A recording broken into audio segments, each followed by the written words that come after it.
January 13th, 2019. Gillette uploads a video asking men if they're part of the problem. Within 2 days, 400,000 people hit dislike. Customers filmed themselves throwing razors in the trash. 6 months later, the company announced an $8 billion write-down. The CEO's response when asked about the backlash? A price worth paying. This is how a razor company that dominated men's grooming for over a century decided to lecture its customers about masculinity and turned it into one of the most expensive marketing disasters in modern business. To understand what went wrong, you need to see what Gillette was before all this happened. In 1901, King Camp Gillette invented the disposable blade. Sounds simple now, but back then men used straight razors that required constant sharpening. His innovation wasn't just about convenience, it created an entirely new business model. Sell cheap handles, charge premium prices for replacement blades, razor and blades before anyone called it that. World War I turned this into an empire. The US military issued every soldier a Gillette razor. Millions of men came home with the habit already formed. For the next 100 years, Gillette didn't just sell razors, they defined what masculinity looked like in advertising. Athletes, celebrities, aspiration. In 1989, they launched The Best a Man Can Get, and men believed it. By the early 2000s, Gillette controlled 70% of the global razor market. They charged 35% more than competitors, and customers paid without question. That kind of dominance attracted attention. Procter & Gamble acquired them in 2005 for $57 billion, the largest acquisition in P&G's history. Then everything started falling apart. By 2018, market share had collapsed from 70% to 54%. Revenue in the grooming division dropped 26% over 3 years. Something fundamental had shifted. Part of it was cultural. Beards became fashionable. Men's average shaving frequency fell from 3.7 times per week to 3.2.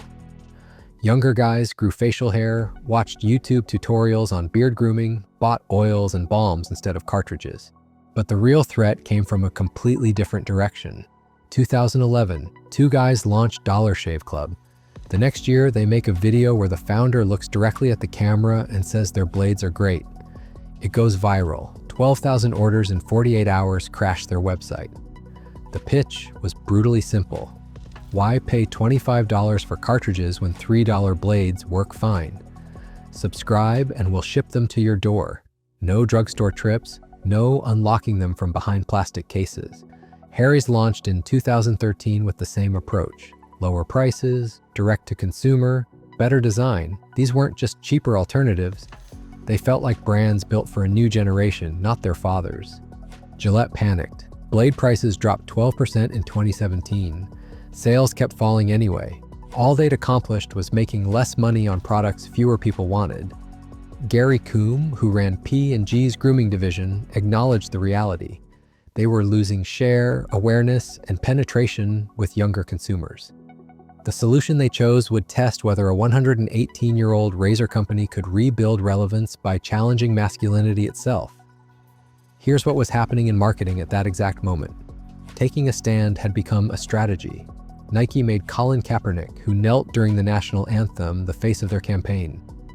Dick's Sporting Goods dropped assault rifles after Parkland. Patagonia sued the Trump administration over public lands. These weren't fringe brands. These were billion-dollar companies with shareholders and quarterly earnings calls. Nielsen research showed 66% of consumers would pay more for products from socially responsible companies. Marketing agencies were delivering the same message to every client.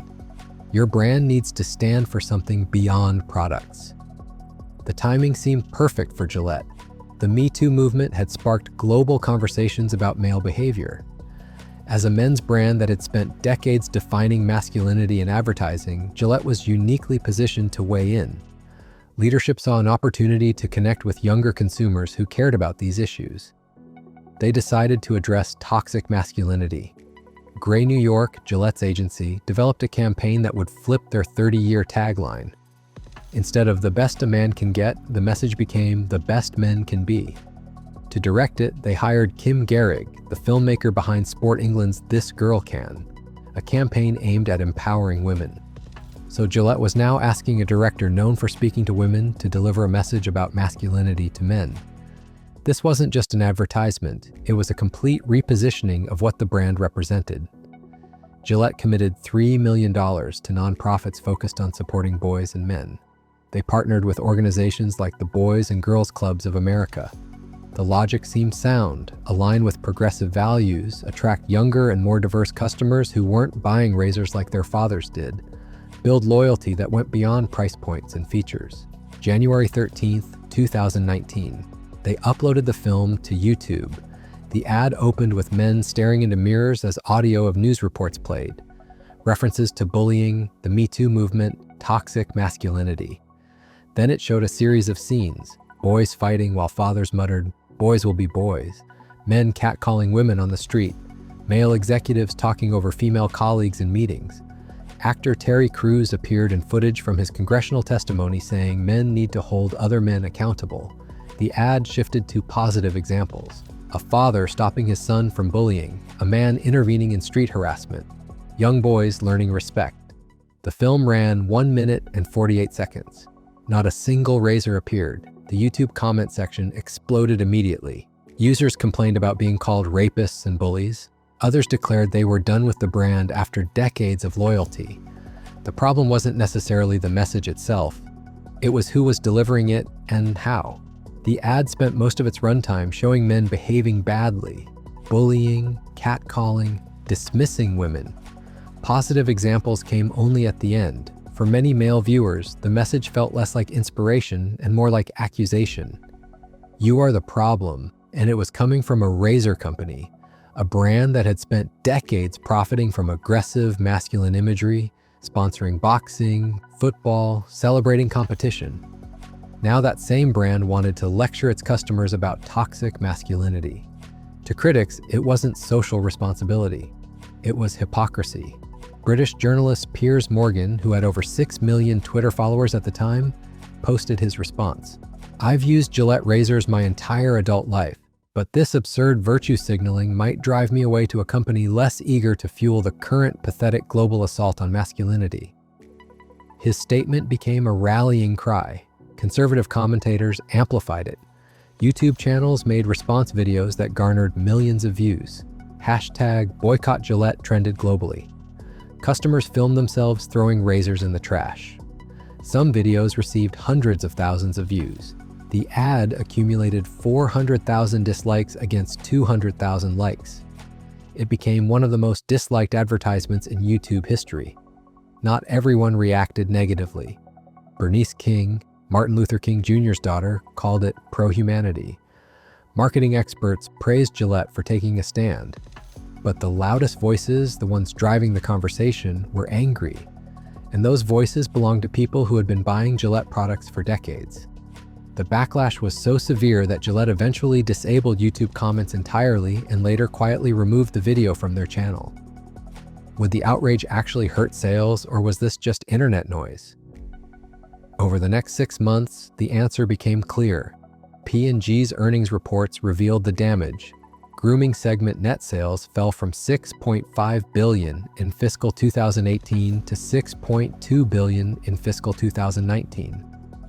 A decline of $352 million in a single year. Market share numbers backed it up.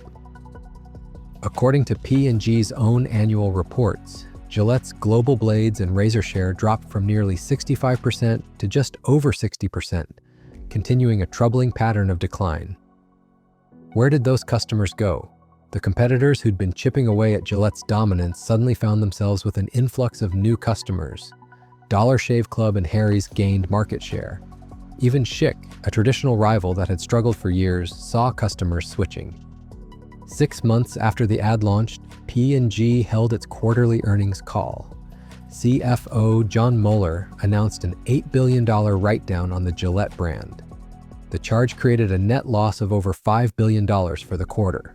Mueller attributed the write-down to currency fluctuations and structural changes.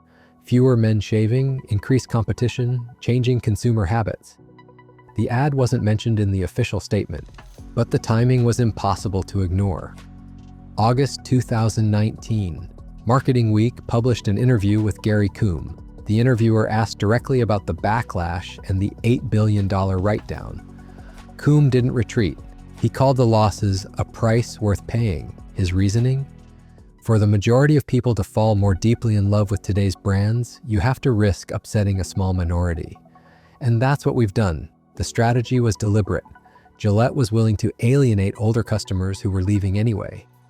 The goal was winning younger, more progressive consumers who represented future growth, trading short-term losses for long-term brand positioning. There was evidence the strategy generated significant engagement.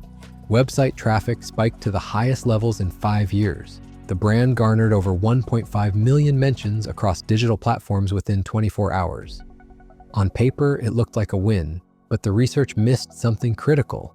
Awareness didn't convert to purchases. A Toluna survey revealed the gap. 77% of viewers felt hopeful after watching the ad, but only 34% said it made them want to purchase Gillette products.